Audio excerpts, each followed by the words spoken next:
My name is Kathy, a 40-year-old office worker specializing in clerical work. I live with my husband, Bob, who is 3 years my senior and also works at the same company.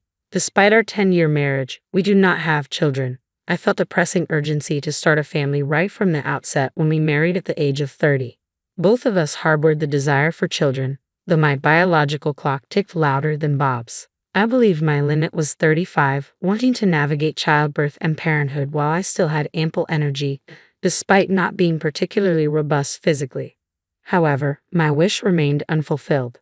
Bob and I began trying for a baby immediately after our wedding, but months passed with no signs of pregnancy. Eventually, we sought testing at an obstetrics and gynecology clinic. The results revealed some challenges on my end that made conception difficult. While not impossible, the odds were discouragingly low. Bob's disappointment was palpable as he questioned, "Can I become a father?" Seeing him so crestfallen left me speechless. We persisted in our efforts to conceive, clinging to a slim hope. But ultimately, a child did not come to us. Trying to uplift my despondent husband, I offered, "It's not the end of the world. Let's cherish our life together as a couple." He nodded in resignation, replying, "Yeah, there's nothing we can do about it. Let's just take things as they come." However, over time, I noticed a change in Bob. During our walks around town, seeing families with children would prompt him to muse, if we had a child, would we be enjoying outings like that on weekends? Visiting a colleague's home where kids were present, he would comment wistfully, "You're fortunate to have children." His envy apparent, I began to wonder if deep down he couldn't let go of the idea of having a child, and his longing made me uneasy. Then Bob began to grow distant from me. When we were actively trying to conceive, he had been incredibly supportive, often reminding me not to overexert myself, fearing it might affect our chances of pregnancy. He eagerly took on household chores and heavy lifting, always insisting, "I'll handle that," with a caring attitude. On weekends, he willingly shouldered the household responsibilities, reasoning, "You manage during the week." However, once we learned of my difficulty conceiving, everything changed. He abruptly stopped helping around the house, claiming, "I'm tired." Household chores are a wife's duty, aren't they? He spent his weekends idling, either sleeping or absorbed in his smartphone. Suddenly burdened with more tasks, my health began to decline. When I fell ill, his response was callous, "Figure it out yourself." I felt powerless to confront him because, in truth, my infertility was the root of our struggles. I began contemplating divorce.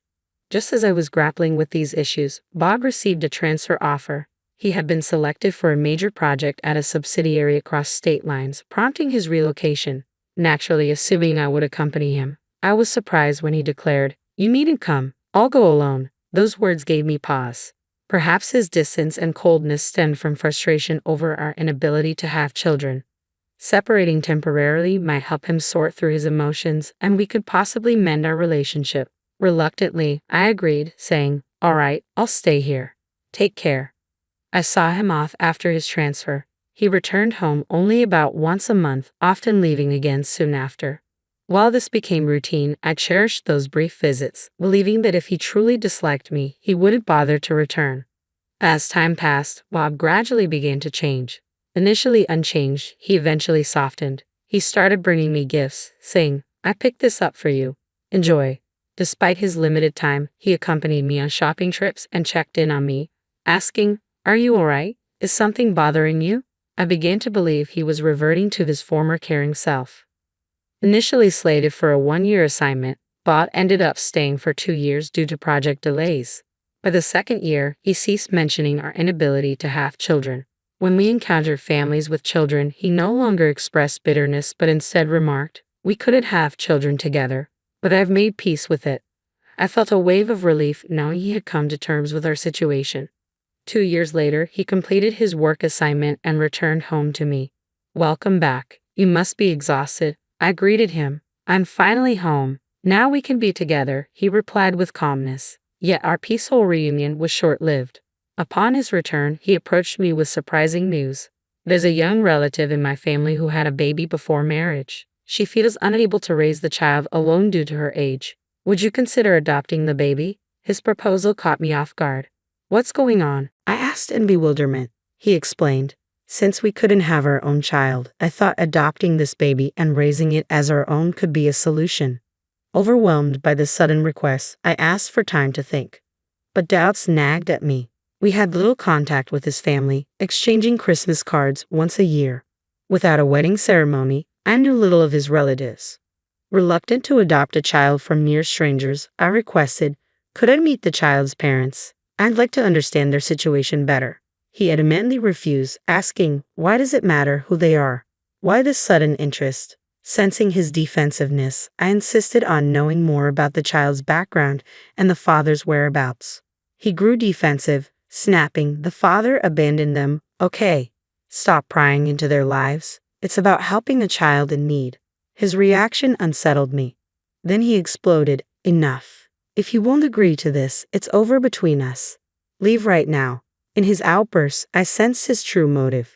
He prioritized having a child at any cost, disregarding my feelings entirely. It was clear where I stood in his priorities, and I realized I had reached my breaking point. Okay, I'll gather my things and go, I stated calmly.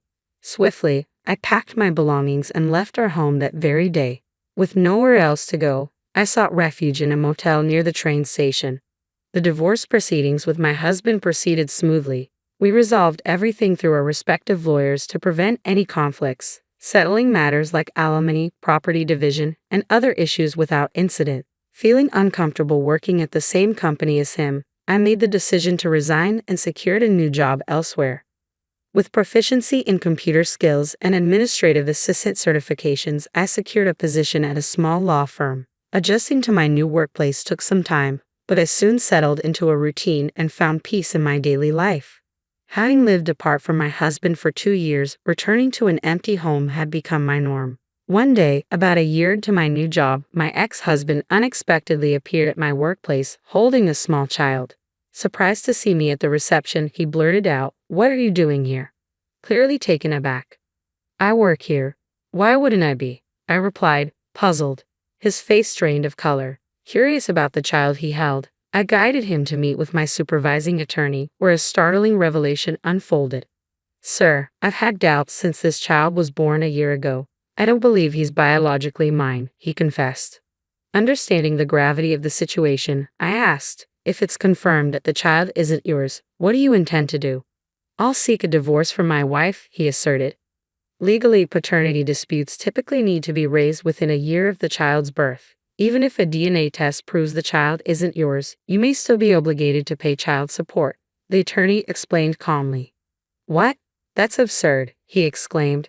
"It's a legal reality supported by Supreme Court precedents," the attorney affirmed.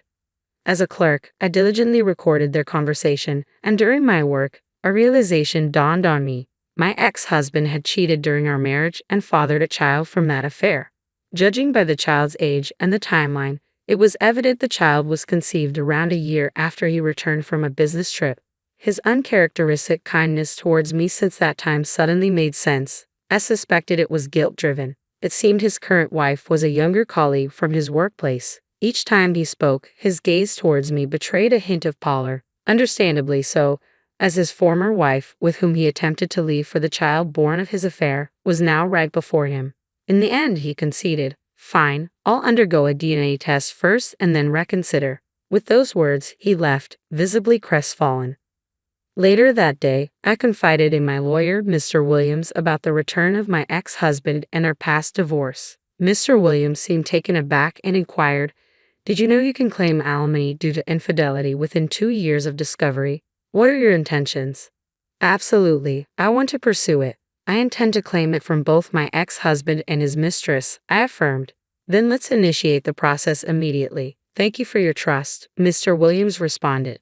Subsequently, through Mr. Williams, I pursued alimony claims against both my ex-husband and his current wife, formerly his mistress, ensuring they couldn't evade their financial responsibilities. I directed the claims not only to their residence but also to their workplaces and his in-laws' address. Soon after, I received a call from my ex-husband. "What's this claim about?" he demanded. "It's an alimony claim based on your infidelity. We're already divorced, but that doesn't exempt you from financial obligations," I asserted firmly. "That's incorrect. You can claim alimony for infidelity within 2 years of its discovery. We finalized our divorce a year ago, and your infidelity has only recently come to light," so it falls well within the claim period. At that moment, a woman's voice I didn't recognize intervened and took over the phone. Hello? What's this claim about? She demanded. Caught off guard by her sudden confrontation, I asked cautiously, who am I speaking with? I'm his wife. Withdraw at least my part of this claim, she insisted firmly. But claiming alimony is a natural step after being betrayed, I countered. Listen, he told me he was single. I believed him and started a relationship. I had no idea he was married at the time, she argued defensively. That doesn't change the fact that you had an affair with my husband, I retorted. I'm demanding $20,000 from each of you. Our child will need financial support as they grow, she insisted. We can't afford such a large amount of $40,000. I responded. That's not my concern. You both work, and he holds a decently high position, so I don't see a financial issue, she shot back. Because of your claim, he's been demoted and had his pay reduced. I've also been downgraded to part-time, causing a drop in our income. We simply can't manage to pay such a sum, I exclaimed, my voice rising with frustration. Then ask your parents to cover it. I won't back down. I absolutely won't pay, she insisted firmly. Amidst her raised voice, he returned to the phone. I understand the financial strain this claim may cause, but I cannot withdraw it, I asserted firmly. By the way, let me share something significant while we're on this topic, I continued. What is it? He asked with evident curiosity. Do you recall we underwent fertility testing a few years ago? I queried. Yes, I remember. It revealed I had an issue, but you also had a problem, he recalled. You might find this surprising, but the test results actually indicated that both of us had fertility issues, I revealed calmly. You're joking, right? He responded incredulously. It's true. Although I had a known issue, the results showed you had one too. I chose not to disclose this to spare you at the time, but I still have the test report. Would you like me to send it to you? I offered sincerely. No, that can't be true. It's impossible, he protested, clearly taken aback. The doctor explained that both of us faced challenges, not just me. When you heard about my issue, you left the office abruptly before hearing the full details, I clarified. That's a lie. It must be a lie, he muttered, evidently overwhelmed. In reality, the doctor confirmed there were significant challenges on both our sides. I had intended to keep this to myself, but I see no reason to hide it now, I concluded firmly. I told him, let's leave it there. I'm busy, and hung up the phone. Afterwards, I successfully secured a total of $20,000 from each of them for emotional distress. $40,000 in total. She refused to pay, leaving Bob to shoulder the entire burden. Later on, Bob did arrange for a DNA test for the child, confirming his fears that the child wasn't his. It seemed he contemplated divorcing his wife, but with impending child support and emotional distress payments, he felt compelled to remain in the strained marriage with his former affair partner. Financial constraints due to his demotion further tied his hands. I learned from him during his visit to pay the compensation that he hoped I would raise the child with his strong-willed affair partner. He confided that if he had custody, he planned to use it as an excuse to end their relationship. Recently, tensions have escalated in his household and work has become difficult amidst judgment from colleagues about their adulterous reputation. As for me, I've grown accustomed to my single life and enjoy a peaceful existence. I have plans for a trip with friends during the next long holiday. Despite being alone, my days are fulfilling with work and socializing.